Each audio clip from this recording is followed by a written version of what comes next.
Welcome back, everybody, for another deep dive. This time, we're going to tackle something pretty big. The global race for dominance in clean energy technology manufacturing and trade. Ooh, sounds intense. It is. And to guide us, we've got this pretty hefty report from the International Energy Agency. Okay. It's called Energy Technology Perspectives 2024. And you're probably listening because, this is a big deal. Right. Maybe you're even thinking about investing in this space or working in it. Mm-hmm. Even if you're just curious about, how the future of energy is going to play out. This is the place to be. Yeah, for sure. So we're going to figure out some big things like where is all this clean energy tech actually being made right now? Okay. What's giving some countries, a head start? Mhm. And what are the risks and the rewards for everybody, including us? I think that's one of the most interesting things about this race is it's not just about who's, building the most solar panels today. Right. It's about who's going to control those supply chains. Yeah, the whole game Yeah, down the road. exactly. So let's kind of start with a snapshot of where things are at right now. And this report has some pretty eye-opening numbers about China's role in all of this.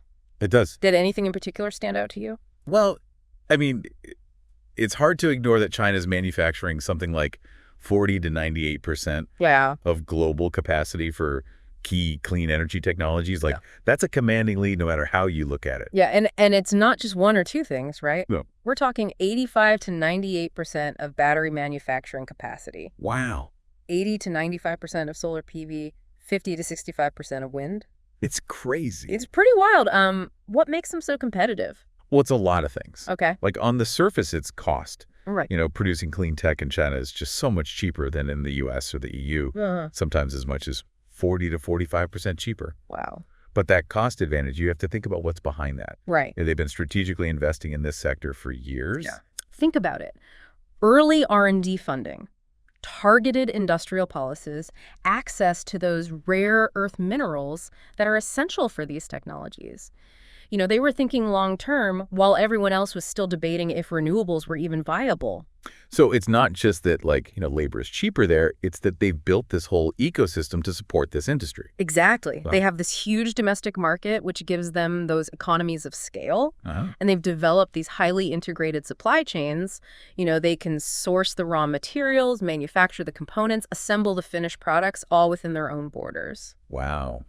It's incredibly efficient. But, doesn't that make the global supply chain vulnerable if it's all, Yeah. concentrated in one place? It's a really important point, and the report definitely highlights this risk. Okay. Think back to the polysilicon explosion in China in 2020. Oh, yeah. One single incident took out 8% of global production capacity, Wow. and prices just went through the roof. Mhm. That's just a real-world example of what can happen when you rely too heavily on one single source, no matter how reliable it seems. Yeah, because things happen. Yeah. So China might be, leading right now, but this isn't like a done deal. No, not at all. Are other countries starting to kind of wake up to this Oh, yeah. strategic importance? The landscape's definitely shifting, and we're seeing some major policy initiatives Okay. aimed at diversifying manufacturing and building more resilient supply chains, Interesting. That's got to happen. Okay, so we're seeing some pushback, but what are the other big players doing to compete? Well, the U.S. has really stepped up their game with the Inflation Reduction Act. Oh, yeah. The IRA, Right, the IRA. aimed at boosting clean tech manufacturing right here in the U.S. Yeah, it seems like that's already making a difference, right? It is. Are we seeing companies, shifting production back? Absolutely. Okay. The IRA's tax credits and subsidies are really starting to make U.S. manufacturing a lot more cost competitive. You're seeing new factories popping up. Companies are really rethinking their supply chains. Yeah. It's still early, but it's definitely energized the U.S. clean tech sector. So how does the EU's approach differ? I know they've also got some pretty big plans. Yeah, the EU is taking a slightly different approach with their Net Zero Industry Act, or NZIA. NZIA. Yeah, it doesn't offer direct subsidies like the IRA, Okay. but it focuses on setting these clear targets for manufacturing capacity right within the EU. Okay. Their goal is to streamline financing, create a more supportive regulatory environment for those clean tech industries. So instead of just throwing money at the problem, they're trying to build a more sustainable ecosystem Yeah, that's a good way to put it. for clean tech development. Yeah, the NZIA is all about creating the right conditions for those European companies to thrive in this sector. Okay. And they're really emphasizing resilience and diversification, too. They learned their lesson during the energy crisis when the conflict in Ukraine happened. Yeah. And they don't want to rely too much on any single country for those critical technologies.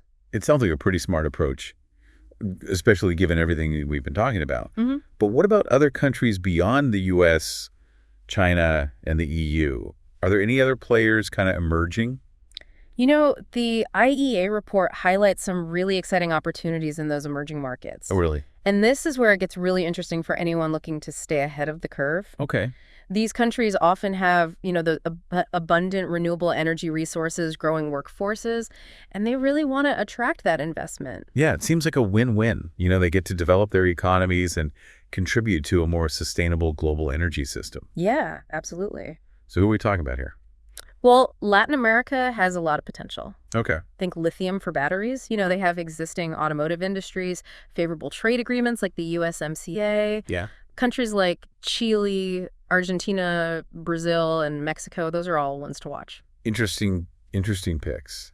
Any others? Well, Africa is another region with massive potential, Okay. particularly in green hydrogen and ammonia production. Okay. They've got those vast renewable energy resources, access to key shipping routes, and there are more and more international partnerships focused on developing that sector. It's fascinating. So we've got this multipolar world emerging in clean energy manufacturing. It is. What does that mean for the average person? How can we use this information?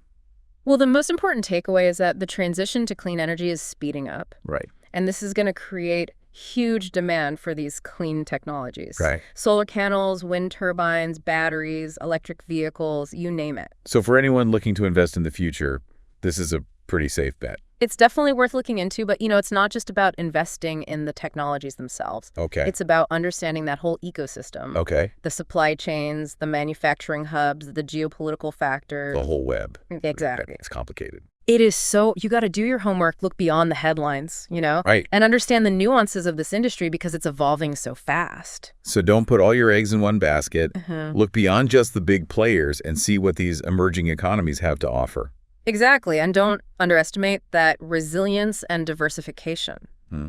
We've already seen that over-reliance on any one source can be a real problem. Yeah. So whether you're an investor or you just want a more stable energy future, that diversification is key.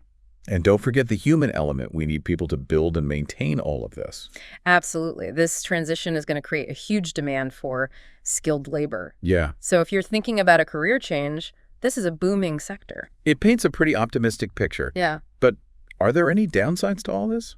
Well, there are always challenges and trade-offs to think about. And one interesting thing that the IEA report highlights is the potential competition between clean energy and food production.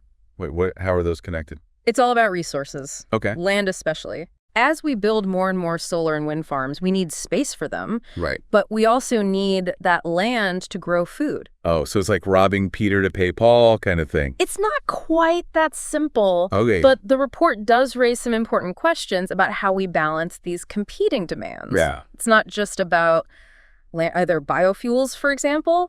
They're supposed to be a cleaner alternative to fossil fuels, Right.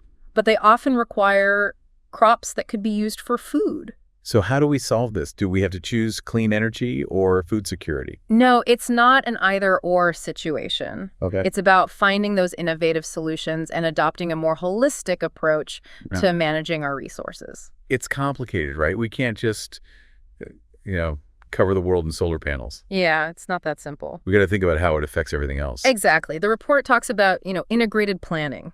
Okay. You can't just treat energy and food production like they're separate things. Right. They're all connected. They are, and we got to find ways to make them work together. So what are some of the solutions? How do we make sure we have enough land for, clean energy and for agriculture?